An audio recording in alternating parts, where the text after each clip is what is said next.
Olá, crianças! Tudo bem com vocês?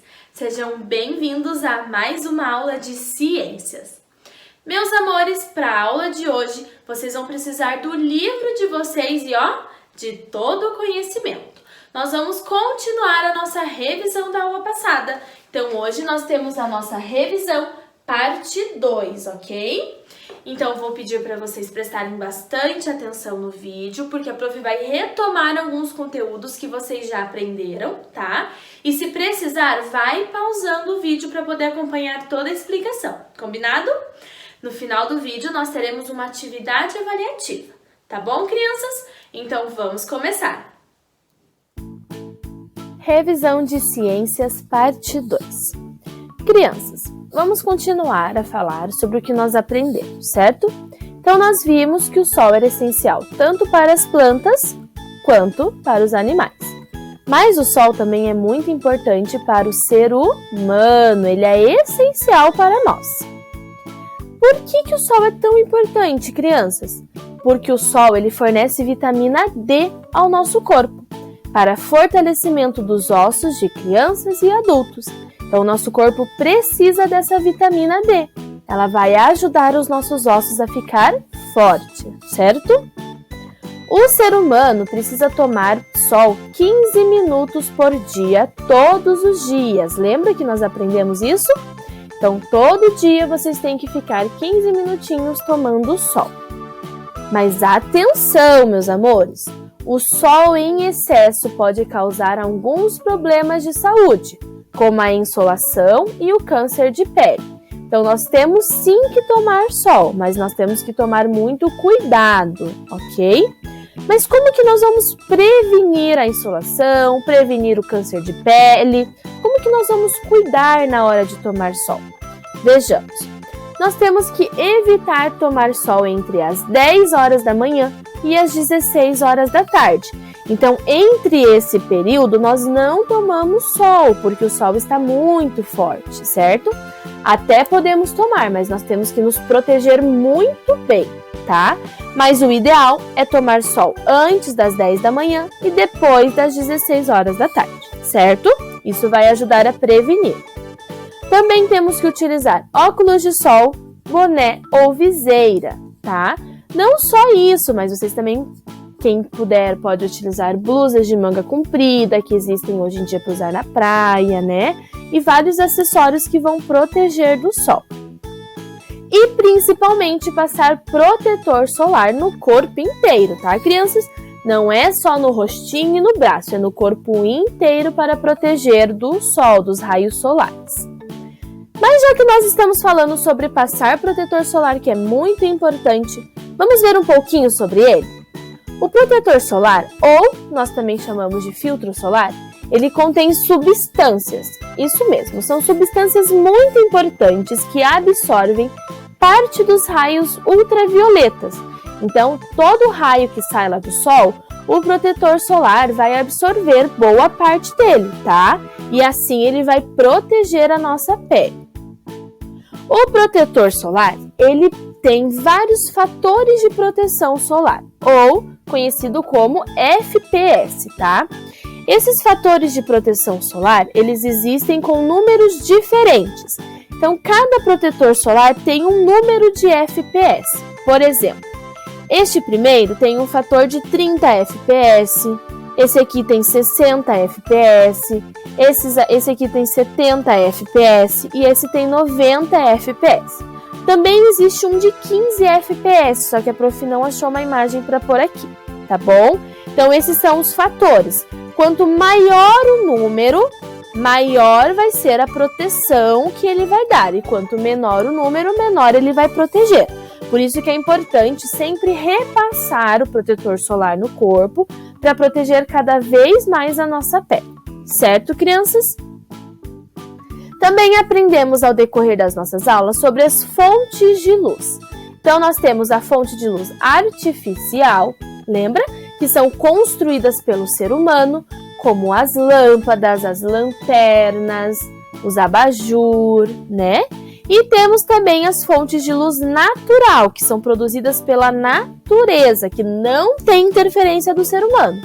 Como, por exemplo, o sol, que tem a luz natural, o vagalume, que tem aquela luz que acende nele, e também os raios, os relâmpagos, né, que tem aquela luz que vem lá do céu. Então, tudo isso são fontes de luz natural. Lembra que nós aprendemos os dois tipos de fonte de luz, ok? Também aprendemos sobre a passagem da luz. Lembra que quando a luz passa por um objeto, nós conseguimos ou não conseguimos ver o que tem atrás. Nós temos 3 tipos de passagem de luz, 3 tipos de objetos em que vão passar essa luz. Nós temos os transparentes. O que é isso? São objetos transparentes em que ocorre a passagem total da luz, tá? Então, a luz vai bater de um lado e vai passar para o outro lado. Nós vamos conseguir ver tudo que está atrás desse objeto, como é o exemplo do copo de vidro.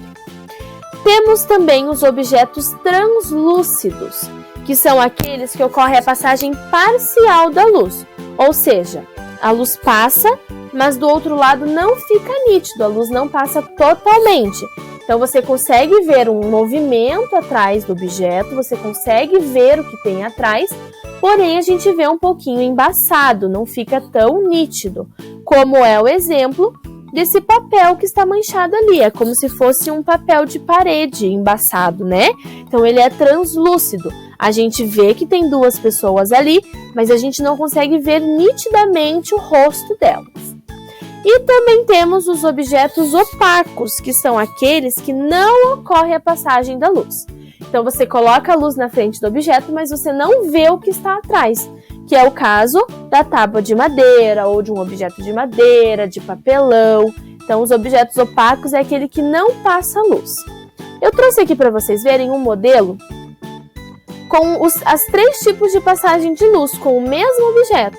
Então, olha só, nós temos um lápis, né, vários lápis coloridos ali, para ver como ocorre a passagem. Então, ó, no transparente, que é o primeiro, a gente consegue ver tudinho bem certinho que está atrás.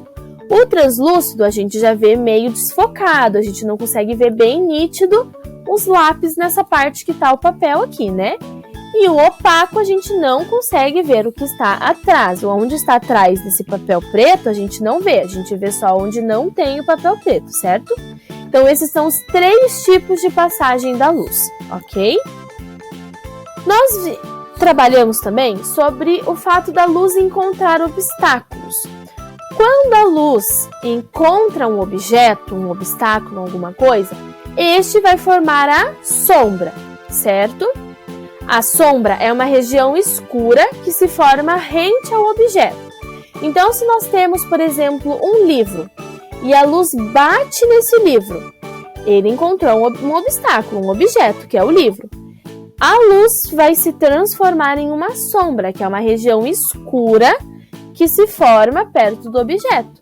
Vejamos esses exemplos aqui, ó. Nós podemos fazer sombra com as mãos, então a luz está batendo aqui na frente da mão, né? Encontrou o objeto e se refletiu na parede. Temos também a sombra de outros objetos aqui, como cubo, certo? Temos a sombra de um bicho, né? De um besouro. E aqui nós temos a sombra de um grampo de cabelo, uma pirainha que a gente chama. Só que ela transformou essa sombra em um desenho, olha que legal. Então, essa luz que nós encontramos quando ela bate num objeto, nós chamamos de sombra. Ok, meus amores? Agora que nós já relembramos um pouquinho do que nós já aprendemos, nós vamos responder o questionário do Forbes. Lembrando que é uma atividade avaliativa, ok? Então, façam com bastante calma, crianças com bastante atenção e vão pausando o vídeo se precisar. A prof vai explicar questão por questão agora, certo? Vamos lá? Então, primeiro de tudo, vocês vão preencher os dados de vocês, lembra? Primeiro o nome completo, depois turma e professora e depois a data, que é o dia de hoje que vocês estão realizando essa atividade. Exercício número 1. Observe a imagem e classifique cada objeto com o seu meio de passagem de luz. Então, nós temos aqui um gato atrás de um vidro de uma janela, temos uma pessoa atrás de um box de um banheiro e temos um gatinho que está aqui metade do corpo dele atrás da parede, certo? O vidro de janela é um meio opaco, transparente ou translúcido? Vocês vão assinalar a resposta correta. E o box de banheiro, qual que é? E a parede, qual que é? Então, vocês vão assinalar a resposta para cada tipo de objeto, certo, crianças? Exercício número 2. O que é uma fonte de luz artificial? É aquela construída pelo ser humano? É uma luz formada somente pela luz do vagalume? É uma luz produzida por lanternas? Ou é aquela que não tem interação humana produzida pela natureza? Vocês vão ver exatamente o que é a luz artificial, certo? Exercício número 3. Sabendo que a fonte natural é produzida pela natureza, quais objetos abaixo fazem parte dessa fonte? Lanterna, sol, vagalume, raio ou relâmpago ou abajur? Vão marcar as alternativas corretas. Exercício número 4. Leia o folheto abaixo e depois responda. Então vamos ler juntos? No folheto diz assim: proteja-se do câncer de pele. O sol é importante para a saúde, mas é preciso ter cuidado com o excesso, pois os raios ultravioletas tipo B atingem as camadas mais profundas da pele, podem alterar suas células e provocar envelhecimento precoce, lesões nos olhos e até câncer de pele. Agora que nós lemos esse folheto, nós vamos responder aqui na letra A. Alguns cuidados especiais são necessários ao se expor aos raios solares. Quais cuidados são esses? Assinale as alternativas corretas. Então, quais são esses cuidados? Evitar tomar sol entre 10 e 16 horas, ficar o dia todo exposto ao sol, utilizar protetor solar, usar objetos para se proteger como óculos de sol, boné ou viseira e guarda-sol, e tomar sol às 12 horas sem utilizar protetor solar. Quais são os cuidados que vocês devem tomar? Vocês vão assinalar as respostas corretas.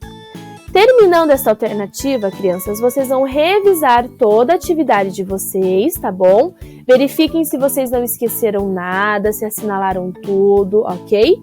E não esqueçam de me enviar, para a prof poder receber a atividade de vocês. Combinado, meus amores? Então façam uma boa aula, com bastante calma, bastante capricho. E até semana que vem.